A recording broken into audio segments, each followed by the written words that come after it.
Hola, hola. Hola. Hola. ¿Se escucha? Sí. Si me permiten, yo quisiera hacer un comentario, en primer lugar, al trabajo de Florencia, y luego hacer una pregunta a Sebastián. Darle un comentario adicional a Jorge por el tema de la pereza. El trabajo que está haciendo Florencia me parece extremadamente relevante.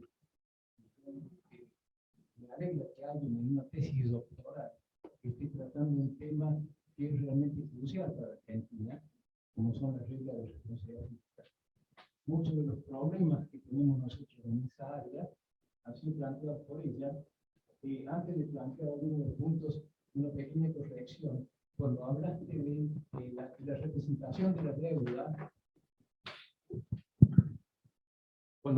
la representación de la deuda, y dijiste que no podía representar más del 15% de los recursos, en realidad la ley dice que los servicios de la deuda no pueden representar más del 15% de los recursos. Pero lo que está claramente en el trabajo, y yo espero que sigas ahondando en eso, es el problema que las leyes de responsabilidad fiscal tienen en Argentina.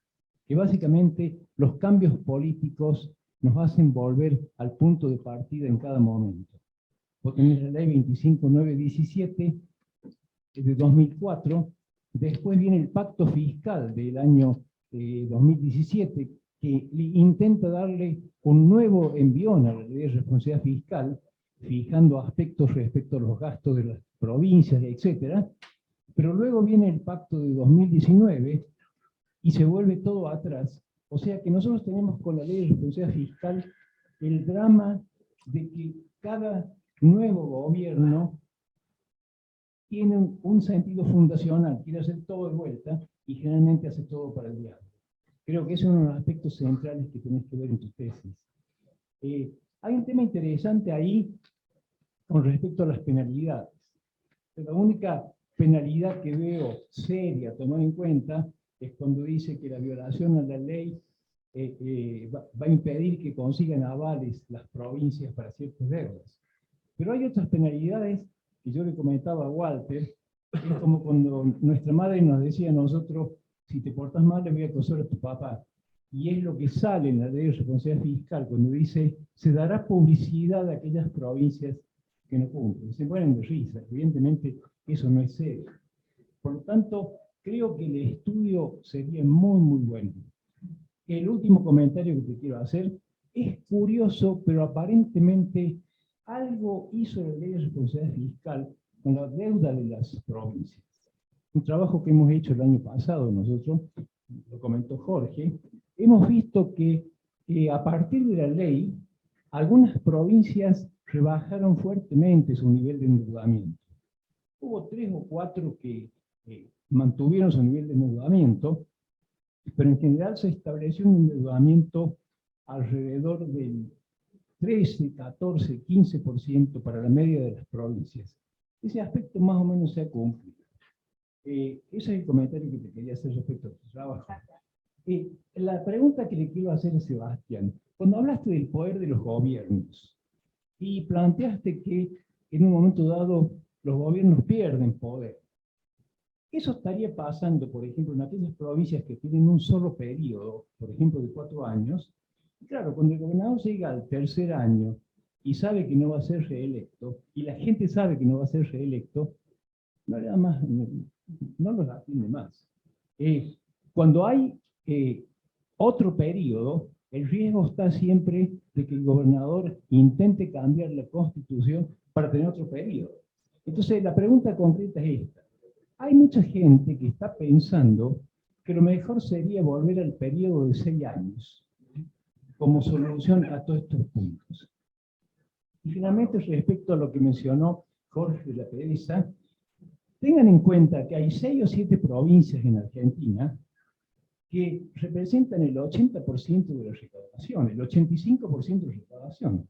Hay 8 o 10 provincias, no las voy a nombrar, pero muchos de nosotros nos imaginamos, que directamente no quieren recaudar impuestos, porque no quieren enfrentarse con los contribuyentes.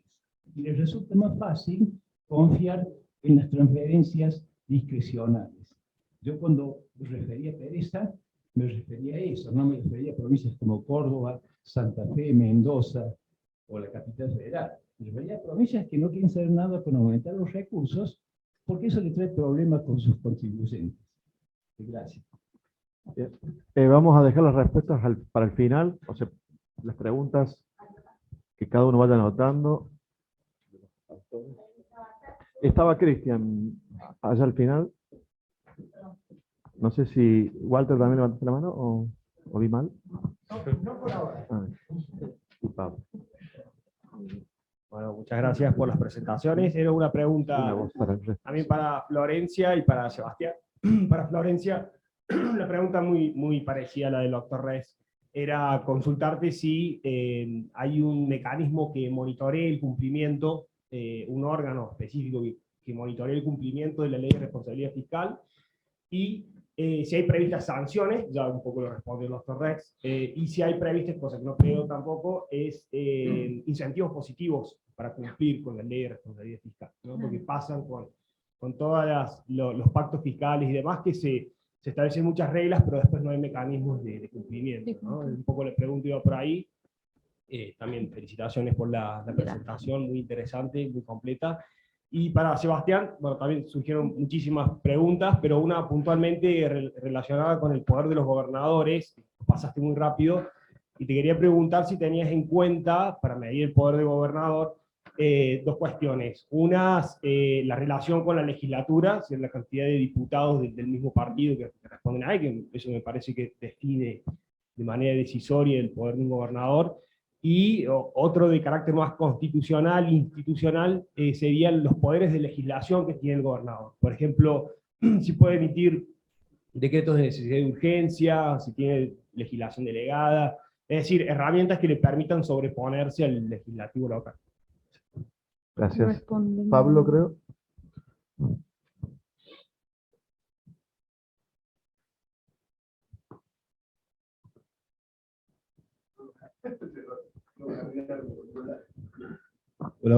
Hola. No, muy interesante los 4 papers, pero voy a concentrarme en todo porque tampoco me acuerdo mucho de los otros. Pero no, a Sebastián. Es interesante esta idea de que vos crees que la causalidad vaya de que el gobernador arrastra al presidente y no viceversa. Ahora, digo, la pregunta es causalidad, o sea, cómo la correlación existe, puede ir para cualquier lado, entonces la pregunta es cómo nos convences de que la causalidad va en el sentido que vos, de tu sugerencia. Y bueno, me gustó mucho, por supuesto, el paper de Alberto y de Jorge. Hay un tema, ¿no? Me gusta, ustedes empiezan con el modelo normativo. El modelo normativo diría, un aumento de transferencia llevaría a un aumento proporcional en el consumo privado y en el consumo público, digamos, lo que implica que aumenta el gasto público por un lado y baja los impuestos para permitir más consumo privado en la misma proporción, ¿no? Esa es la teoría normativa. Entonces, el modelo político que ustedes proponen hace un twist a eso y puede explicar lo que llamamos el fly paper effect, en el sentido de que el gasto público podría aumentar más que proporcionalmente, producto de que esta vocación de elecciones que lleva a aumentar más el gasto, sobre todo en aquella que tiene más votos, y entonces afecta no solamente el nivel de gasto, sino la composición. Por el lado de los impuestos, no me queda tan claro que el modelo político genere una predicción para el nivel total de impuestos. Está claro, o sea, a ver, uno esperaría que los impuestos no bajen tanto, ¿no? ¿Es así? El modelo político diría, aumenta más el gasto público comparado con el modelo normativo, y el consumo privado aumenta menos que proporcionalmente. Por lo tanto, los impuestos no bajarían tanto. Lo que quiero decir es, lo que sí genera la predicción política es que bajan más los impuestos los no distorsionantes. Sí. Los distorsionantes, porque cuesta más el voto. Eso está claro. Ahora, el efecto neto de ambos puede ser positivo o puede ser negativo. No me queda claro la predicción sobre sobre el efecto pereza que sugiere el modelo. Eso es simplemente para que lo piensen, ¿no? Nada más. Ahí Carlos Gervasoni. ¿Qué tal? Buen día. Yo también tenía una pregunta para el paper de Alberto y Puig. Me parecieron mucho los hallazgos que son bien claritos, intuitivos. Me gustaría si pudieran elaborar un poquito sobre el significado del hallazgo de que el gasto de capital baje en respuesta a mayores transferencias. Si entendí bien y si le damos una interpretación causal, me parecería intuitivo que el gasto de capital no se modifique, no aumente. Pero me resulta de alguna forma un poco contraintuitivo que el gasto de capital baje frente a un aumento de transferencias. Quería preguntarles si podían elaborar un poquito sobre eso, sobre lo que hay teóricamente detrás de eso. Y en línea con algo que dijo Ernesto Resch, y en esta visión que creo que muchos compartimos acá, de que nuestras provincias son dos o tres mundos diferentes, ¿no? El mundo de las Buenos Aires, Córdoba, Santa Fe, Mendoza, el mundo de las Catamarcas, La Rioja, Formosa, que son provincias del mismo país, y la economía política es absolutamente diversa, ¿no? Si tienen resultados heterogéneos, si tienen algún resultado dividido por provincias, y si no lo tienen, a mí me encantaría verlo, ¿no? Si pueden hacer algún tipo de interacción o división del análisis por diferentes tipos de provincias, porque yo esperaría que haya diferencias importantes en las respuestas de una Córdoba versus una Catamarca. Alberto, creo que ibas a hacer una pregunta. No, sí, muy breve. En los dos primeros trabajos me queda un poco la pregunta de quién es el regulador y quién es el regulado. Porque a mí me da la impresión que ahí hay un contubernio entre a mí me están regulando, pero yo soy el regulador o participo en las regulaciones. No lo tengo todavía del todo claro porque le perdí un poco la secuencia, quiénes son los que controlan, digamos, el cumplimiento de las reglas fiscales. Están los ministros provinciales, el Consejo Federal de Responsabilidad Fiscal, que son los propios ministros también, ¿no? Hay un poco de eso, sí. Y bueno, Es así. con razón que no se cumple, entonces. Sí. Es Argentina. Se regula, sí. Sí, Sebastián justo me pedía y después Miguel, y yo lamentablemente voy a agregar una después al final.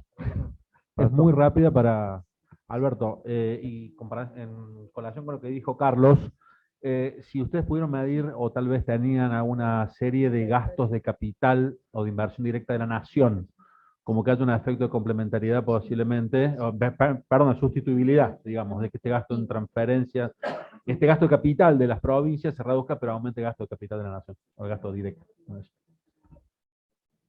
Miguel. Sí. Hola. Hola.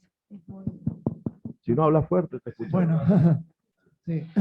No, un comentario que me remonta a la jornada de la Asociación Argentina de Economía Política de hace más de 10 años, que respecto de la medición del gasto de capital, un trabajo que hizo Bulacio en su momento, si no puede estar afectando el volumen de las transferencias de capital, o el gasto de capital, perdón, el hecho de las privatizaciones en Argentina. Es decir, que en la medida que estén adentro del sector público, ciertas instituciones que eran servicios públicos que luego se privatizaron, en la época preprivatizadora figuran como gasto público de capital, la inversión de ciertas instituciones públicas. Yo recuerdo la Dirección de la Energía de Santa Fe, por ejemplo, que era dirección que estaba adentro del presupuesto. Luego salen afuera del presupuesto. No digo la de Santa Fe, sale por otros motivos. Pero yo creo que puede ser estar faltando en unas 2 o 3 décadas una suma que en una de esas no es excesivamente relevante de gasto de capital en las estadísticas del sector público de la Argentina, porque pasan a ser gasto privado en compañías privatizadas y dejan de formar parte del sector público. Con lo cual, si uno volviera a una suerte de estructura simulada, el resultado quizá fuera distinto, no lo sé. Pero me parece muy delicado, muy grave. Eso se lo comenté a Bulacio cuando midió la inversión pública en trabajo en la EPA hace muchos años. Gracias, Miguel. Y agrego yo, para Sebastián, luego para Jorge y Alberto. No me quedó claro, Sebastián, esa variable muy interesante que hiciste de la fecha de votación entre provincias y nación. ¿Cómo lo usaste después en la econometría? Pero si lo usaste o no, te pregunto. Eso no puede dar lugar a poder hacer algún tipo de anticipación en vez de encuestas, en función de cómo los gobernadores fijan las fechas en las cuales se vota, quiénes creen que va a ganar y además si puede predecir quién va a ganar. No sé si lo trataste de captar o si se lo podría tratar de hacer a futuro. A nivel país, a nivel nacional. Y para Alberto y Jorge, el tema de la pereza fiscal estaría bueno, entiendo que es muy difícil empíricamente hacerlo, de distinguir entre aumento de la presión tributaria legal y efectiva, porque cuando, por ejemplo, aumenta ingresos brutos, cuando suben las transferencias, habría que ver si es porque aumentan las alícuotas, las provincias, o porque baja la evasión, o porque como aumenta la actividad económica de esa provincia, si el impacto de las transferencias es alto, provoca un efecto de ingreso en la recaudación de ingresos brutos. Pero entiendo que es muy difícil el dato de la presión tributaria legal, tendría que tener las alícuotas de muchos años, un trabajo, pero intuitivamente, si quieren decir algo al respecto. Empezamos, puede ser, o quieren empezar ustedes. Bueno, Jorge y Alberto. Muchísimas preguntas, no sé de cuál me voy a acordar. Empiezo por la última de Marcelo. En el modelo teórico, la idea de que puede aumentar la recaudación propia cuando aumentan las transferencias viene justamente por ese lado, porque la transferencia se usa en empleo, salarios, y todo esto tiene efectos sobre los ingresos, el gasto y lo que tienen las provincias es el impuesto al gasto, digamos, que es ingresos brutos. De modo tal que en el paper eso está, digamos, lo que no lo pudimos cuantificar bien, porque como vos decís, están las alícuotas, etcétera, pero identificado teóricamente está. El tema de la pereza tributaria, yo creo que ahí, bueno, ahora no tengo los datos, obviamente hay heterogeneidades entre las provincias, esto seguro en algún paper lo hemos analizado con Jorge, pero una cosa es el nivel de recaudación propia que tienen las provincias, y otro es si hay pereza tributaria, y otra es lo marginal. Una cosa es la cosa media y otra la marginal. Entonces, que una provincia recaude solamente el 7% de lo que gasta, no quiere decir que si le aumentan las transferencias no siga recaudando ese 7% adicional, porque es el marginal lo que nosotros estamos viendo, no el incremento medio, y va un poco lo que decía también Marcelo. Pablo, que ya había leído el paper y nos hizo comentarios muy interesantes, a nosotros primero que nos da justamente que cuando aumentan las transferencias aumenta la recaudación propia, entonces aumenta la recaudación y el gasto aumenta más que la recaudación propia, que también le da a ustedes, quiere decir que el gasto privado disminuye, esto es por aritmética, digamos. Y el efecto viene por el lado de lo que decía Marcelo, que nosotros lo hemos visto. O sea, cuando yo aumento las transferencias, aumento el empleo público, etcétera, y eso se traduce luego en más gasto, más ingresos brutos, etcétera. Lo que dice Miguel sobre gasto de capital, de acuerdo, pero nosotros lo tenemos depurado. Eso del presupuesto de algunas provincias, quizás no de todas, está depurado, pero debe haber algún efecto de esto. Eran las empresas eléctricas, las de obras sanitarias y alguna otra por ahí que se nos puede haber escapado. Sobre todo que nosotros tenemos en la muestra del 60 da que el gasto disminuye, pero cuando tomamos desde el 88 aumenta también el gasto de capital, de modo tal que ahí debemos tener que escarbar un poquito más los números, que vos sabés que son difíciles de conseguir, y el detalle que tienen. No me acuerdo si había algo más. Hay un punto ahí que es interesante, que contaba, se aumenta la transferencia, está bien que el gasto de capital no suba, pero ¿por qué baja? Bueno, no, ahí vienen dos puntos. Uno puede ser el efecto de Miguel, y otro porque nosotros, viendo que eso nos incluso chocaba con el modelo teórico, entonces por eso trabajamos desde el 60 en dos series. En una nos da que disminuye, pero en la otra nos da que aumenta en la línea de Familia y Pablo. De modo que ahí vamos a tener que seguir trabajando un poco más en depurar la serie, si es que podemos, pero por eso pusimos los dos resultados, porque también nos extrañó. Y no sé si nos quedó algo. No, hay una aclaración, digo, que se ven los datos ya no condicionados. Digo, la inversión real, nosotros tenemos básicamente la partida es inversión real directa que está dentro de los 3 componentes del gasto de capital, ¿no? O sea, uno tiene ahí inversión real directa, inversión financiera, que ese es un bicho rarísimo en el ahorro, inversión, financiamiento, y transferencias de capital. Y lo que uno ve en los datos, la serie larga sobre todo, que la inversión real directa, nosotros lo que tenemos medido es el nivel de la serie real y per cápita. En real y per cápita se ve que el gasto de capital desde el 60 cae, ¿okay? El nivel. No así desde el 88. ¿Okay? Eso se ve clarito en los datos sin considerar. Digo, y eso es algo que otros papers y otras cosas, digo, el tema del sesgo, creo que desde el trabajo del BID del 18, el texto del sesgo contra la inversión pública es algo que lo han documentado varios trabajos, o sea, que está dando vuelta. Digo, y esa es una de las explicaciones, pero digo, de vuelta, si no hemos pelado ahí las pestañas cuando veíamos. Pero por otras razones que no son las transferencias. La caída del gasto per cápita en inversión viene cayendo, pero no por las transferencias. A ver. Que hay otros papers que lo explican, pero no, digo, no que lo explican, digo, el hecho estilizado. ¿Ok? El hecho estilizado que está. No, después hay muchos factores que van desde. Hay muchos políticos, digo, y de la elección de la teoría del ciclo económico, de que es más fácil cortar en cada fase del ciclo y cómo es el manejo cíclico. Hay un paper de Izquierdo, de Ardanaz, que es bastante famoso. Digo, pero no las transferencias. ¿Okay? Y nosotros por eso usamos también un poco las dos. Algo que dijo Carlos de la heterogeneidad entre provincias. En una versión preliminar nosotros lo medimos.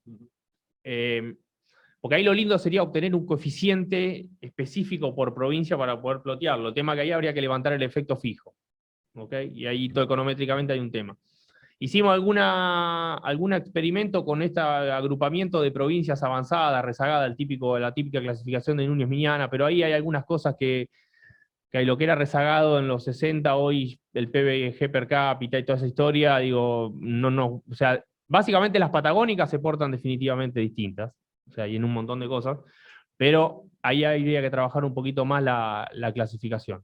Y Seba, y Marce, 2 puntos muy buenos. El tema de la inversión pública nacional en provincias es un tema, a ver, primero es un dolor de cabeza con los datos. O sea, recién desde el 2000 creo que las leyes de presupuesto o alguna ejecución te muestra la asignación geográfica del gasto de capital en las provincias. Recién podríamos empezar desde ahí a cuantificarla y tenés todo el tema de lo que está devengado y efectivamente gastado. Digo, eso se podría eventualmente controlar, pero en un periodo último. Y el punto de Marcelo, que es buenísimo, y eso fue un poco cuando uno pasa de la teoría a la práctica, y en el paper hay una nota al pie aclarando bien que el instrumento de policy que tiene el gobernante es la tasa. ¿Okay? Entonces, si lo que mueve o baja el policy maker es la alícuota del impuesto, o alguna otra parte de deducciones, pero básicamente... Digo, y ahí está toda la literatura esta de los multiplicadores fiscales que miden el cambio en la tasa y no el cambio en el ajuste cíclico de la recaudación, porque la parte discrecional, digo, sería muy lindo para nosotros tener una serie larga, al menos de la alícuota general de ingresos brutos por provincia, para ver si, bueno, ahí se ve claramente qué está moviendo el policymaker, que no lo tenemos. Tenemos una, si ustedes quieren, alícuota implícita, que no es lo mismo. Entonces ahí está el caveat de la parte metodológica. Guarda con la interpretación de eso, pero sí, tener la alícuota legal sería volar. Por el lado de inmobiliario sí habría pereza. Más transferencias recaudan menos, no se preocupan menos para recaudar, no tienen evaluación. Exacto. Después paso un comercial. Después a la tarde, si es que llega Luciano, porque está parado por la niebla, lo mandaron a San Juan en el avión y no sé si llega, y si no llegará mañana. A la tarde presentamos un trabajo, también trabajando con transferencia y demás, pero que tiene una cuestión un poco distinta, digamos. Es complementario y puede ser que los esperamos a todos. Yo puedo consultarles una cosita respecto a eso antes que nos salgamos de tema, porque me parece que también, referido a lo que acota el profe, Que muchas veces la inversión en capital está asociada, ustedes han trabajado con recursos corrientes por transferencias en distintos impuestos, ¿verdad? Pero muchas veces la inversión de capital está muy asociada a las condiciones de crédito que tenga cada jurisdicción. Y está muy atada a lo que también preguntó el profe Reyes, o lo que le preguntaron a Florencia, que es que en este último periodo, no en el periodo tan amplio como trabajaron ustedes, pero ha habido muchos cambios en la legislación, en particular, por ejemplo, esta que no impone, pero sugiere a las provincias en la de responsabilidad fiscal, que hay periodos en los cuales no pueden endeudarse si no piden permiso del Congreso Nacional. Después la reforma del 16 lo aliviana, y por ejemplo en el caso de Córdoba, cuando hay más acceso al crédito público, la inversión en capital aumentó muchísimo en ese periodo. Entonces, me parece que por ahí, solo un comentario nada más. Gracias. Muchas gracias. Hola, a ver, sí, hay varios comentarios, voy a tratar de ir rápido. Ernesto, sí, el índice este de poder de los gobernadores tengo que repensarlo un poco mejor. El punto es que solamente tomé reelecciones permitidas por la ley y efectivas, digamos, es porque si le empiezo a meter el porcentaje de votos me correlaciona con las otras variables que tengo en la regresión. Pero es válido el punto este de, me parece interesante, de que un gobernador que sepa que constitucionalmente está impedido de presentarse, puede hacer varias cosas. Digamos, una es tratar de modificar la Constitución. Eso lo anoto como un punto válido, me parece que es importante tratar de ver si hubo intentos al menos de reformar constituciones. El periodo que tenemos es 2013-2019, que hay buenos datos, pero bueno, podemos ver si hubo alguna. No creo que haya mucho. Vi tu paper, Cristian, en su momento, y que ahí revisas todas esas cosas y no hay mucha material ahí.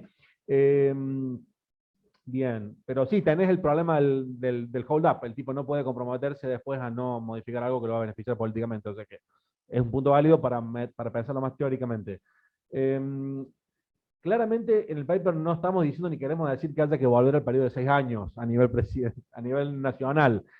No, pero entiendo que puede, digamos, articularse una discusión a partir de esto. Yo lo que sí creo que lo que quiero hacer con el paper en parte es medir un poco el impacto del diseño institucional diferente en términos electorales. ¿Sí? Ya menciono el punto de la causalidad porque por ahí no va tanto por ese lado, pero queremos medir cómo estos cambios en el diseño, que fueron muchos en el 94, en la reforma, han generado una dinámica o han exacerbado una dinámica que hoy nos lleva al momento que estamos, ¿no? Que los partidos políticos ya son meras etiquetas. Bueno, y esto es un poquito el objetivo del paper. Después, si surgen otras cosas, seguramente las trataremos de analizar. Pero sí, creo que se instala en esto, decir, cómo los cambios institucionales, que son endógenos muchas veces, pueden, digamos, tener impactos que al principio no se previeron o estimaron. Cristian, mirá, es cierto, no medimos ni el poder de gobernador en relación con la legislatura, ni los poderes de legislación. No medimos eso. Es bueno el comentario. Yo creo que es una línea que va por otro lado. Hay coautores, incluso mío, Lucas González, Marcelo Nazareno, que vienen trabajando en ese tema. Pero el punto, que es algo que todavía nosotros no tenemos en el paper hecho, no sé si lo haremos ahora o para otro, la idea es que el poder del gobernador, en este caso, actúa más a través de un canal electoral, es decir, no el canal legislativo, sino yo tengo poder en el distrito y yo tengo poder en el territorio, tengo aparato y laburo para el presidente. Si vos, bueno, si nos ponemos de acuerdo, digamos, ¿ok? Eso. Si me pasa fondos, por eso tenemos la variable de transferencias para años anteriores que la tenemos que usar ahora. Sí, Pablo, no estoy midiendo causalidad. O sea, no estoy midiendo causalidad. Es cierto que tenés la variable rezagada. Tengo la rezagada, pero tengo un problema cuando tengo cautels en la elección concurrente. O sea, ahí no tengo, porque yo quiero hacer modelos, digamos, quiero hacer dos regímenes separados. Una cosa es la elección concurrente y otra cosa es la elección que vos la despegás, digamos, de la nacional. Tengo que pensarlo más para ver cómo podemos tratar de meter un poco el rezago ese y ver alguna variable que ocurre en esos 4 años, digamos. ¿Está? Tengo que tratar de ver. Marcelo mencionaba encuestas o algunas cosas. Perdón. Sí. Como estamos viendo ahora, es medio endógeno, ¿no? O sea, lo es. La provincia que siente que el presidente le tira para abajo, dije antes. Sí. Ahora, la provincia que siente que el presidente le da apoyo, lo hace el mismo. O sea, Sí, sí, sí. la decisión de. ¿Lo hacen el mismo o incluso después? Sí, sí. Totalmente estoy de acuerdo. Por eso hay que suavizar un poquito esto. Causalidades, correlación por ahora y vamos a ver después si vamos.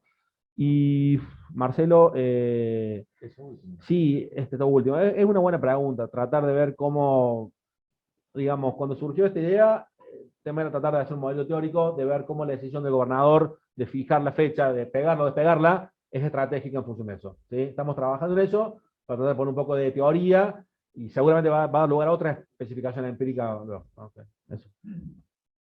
Florencia. Bueno, en relación a lo que dijo el doctor Res, sí, medimos los servicios de deuda y le agradezco mucho sus comentarios porque la idea es seguir trabajando en esta línea.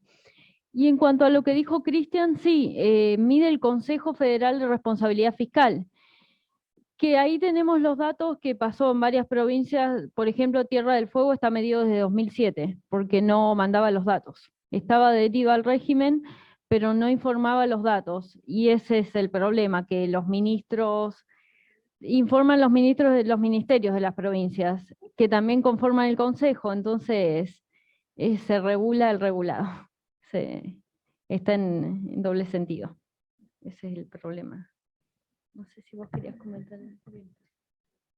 No, simplemente eso, que sí, es lo mismo. Creo que era para ella, así que yo me meto, no me corresponde. Pero sí, creo que la poca eficacia que puede tener es que es un régimen de adhesión voluntaria. Entonces, eso está correlacionado, por usar los términos que estamos utilizando, con el nivel de potencial exigencia que se puede ejercer sobre las provincias. Entonces, es autorregulado por ese Consejo Federal de Responsabilidad Fiscal que está integrado por ellas mismas, ¿sí? No deja de tener una connotación institucional, ¿no? Porque, bueno, el hecho de estar conformados como consejo tiene una fuerza de autocumplimiento. Es un acuerdo, un contrato social ahí.